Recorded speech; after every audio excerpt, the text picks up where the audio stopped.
Olá, sejam muito bem-vindos. O Lar do Amor apresenta o Evangelho no Lar Online, nosso encontro familiar com Jesus. Você pode acompanhar essa transmissão pelo YouTube, pelo Spotify e pelas principais plataformas de podcast.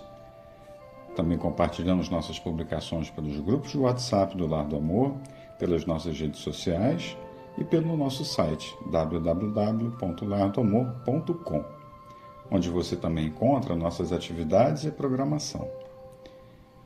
Eu sou Marcelo Fraga e é com muito carinho e muita alegria que damos início a mais um Evangelho no Lar. Recomendamos que o Evangelho no Lar seja realizado uma vez por semana, de preferência com regularidade, no mesmo dia e horário. Se possível, com todos os membros da família, mas se não der, também pode ser feito individualmente, com a mesma sinceridade e o mesmo propósito. Busque um ambiente calmo e tranquilo. Se você quiser, você pode deixar ao seu lado um copo ou uma garrafa com água, para que ela seja fluidificada pelos espíritos amigos. O Evangelho no Lar é um encontro com Jesus.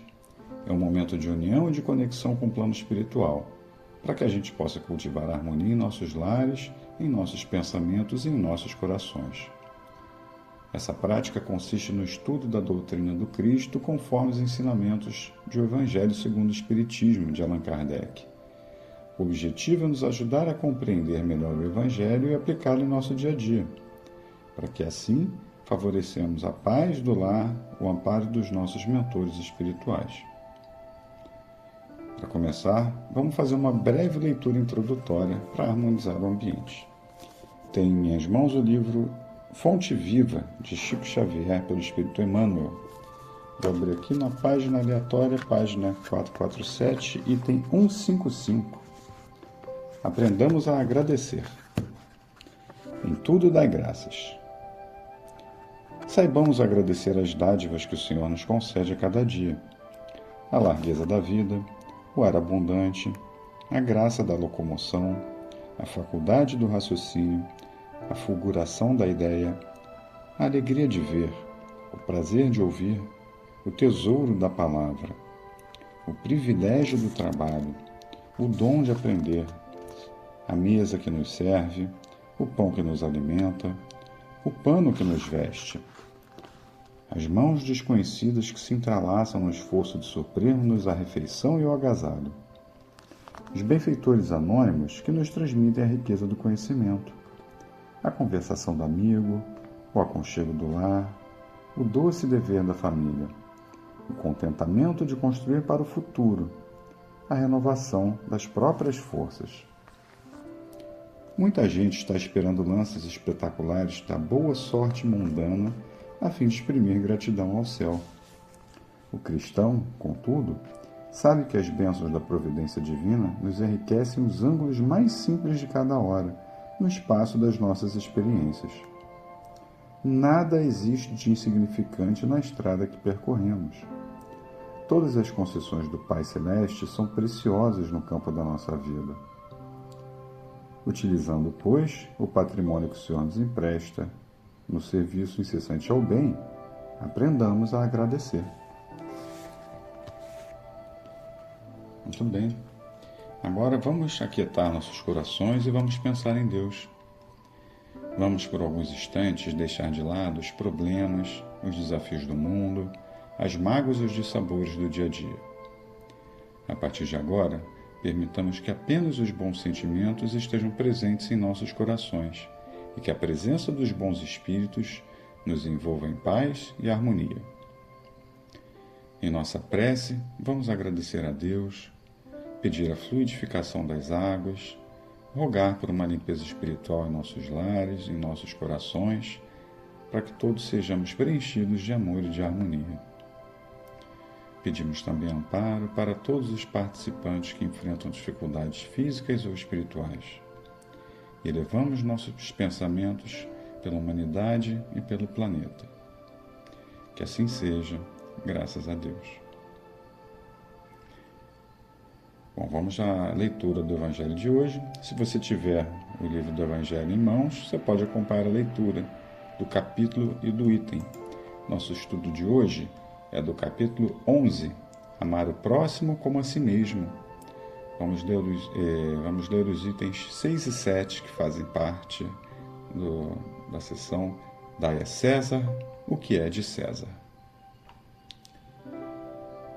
6. A questão proposta a Jesus era motivada pela circunstância de que os judeus, abominando o tributo que os romanos lhes impunham, haviam feito do pagamento desse tributo uma questão religiosa. Numeroso partido se fundara contra o imposto.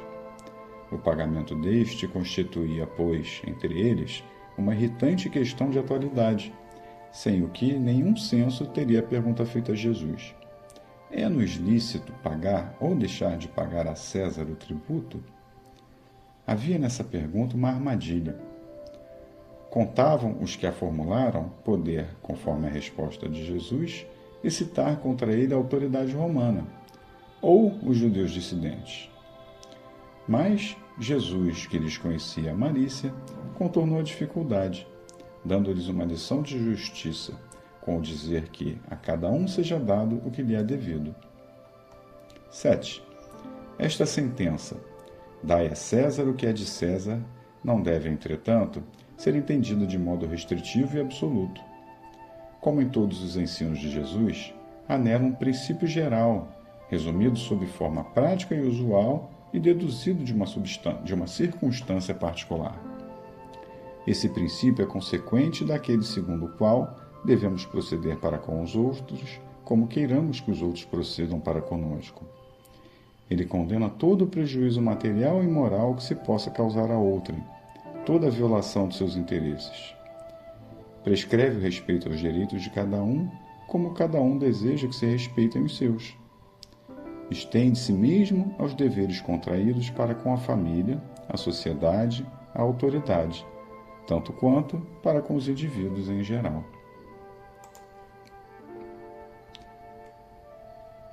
Essa foi a nossa leitura de hoje. Vamos agora pensar um pouquinho sobre esse texto. O que a gente pode aprender com essa leitura, né? Então, fazendo uma síntese, né? No início, antes do item 6, é um trecho do Evangelho em que mostra que Jesus foi questionado sobre o pagamento do tributo a César. Então, era uma coisa que causava muita insatisfação entre os judeus daquela época. Eles eram dominados por Roma. Então, eles estavam armando uma armadilha política e religiosa para Jesus, porque, de um lado, você tinha as obrigações para com o povo dominante, que eram os romanos, tinha que pagar tributo a César. Do outro lado, você tinha os judeus daquela região que estavam insatisfeitos com isso. Então, fizeram uma pergunta de uma forma que, dependendo da resposta que Jesus lhes desse aos fariseus, eles iam tentar incitar ou os romanos ou os judeus insatisfeitos contra Jesus. Só que quando respondeu, Jesus não caiu na provocação.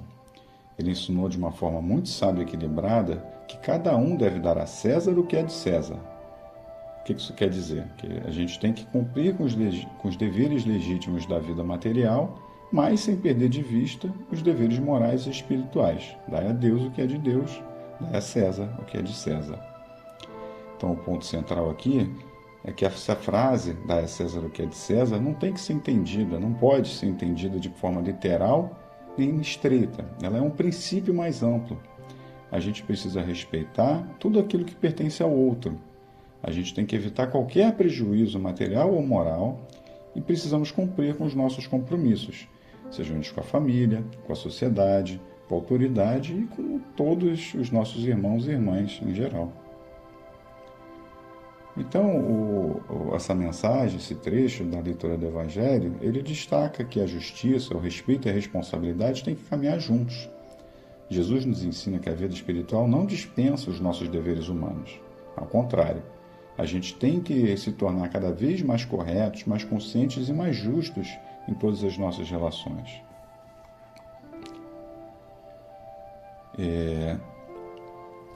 Jesus, então, com muita sabedoria, não caiu nessa armadilha, como eu falei, e essa é uma orientação que vale para o nosso dia a dia, né? A gente precisa conseguir separar as coisas, separar nossas obrigações da nossa vida encarnada das obrigações espirituais. E à medida em que a gente avança cada vez mais no nosso caminhar, na nossa evolução espiritual, cada vez mais conscientes e cisosos, respeitosos com as nossas obrigações materiais, a gente tem que cumprir também.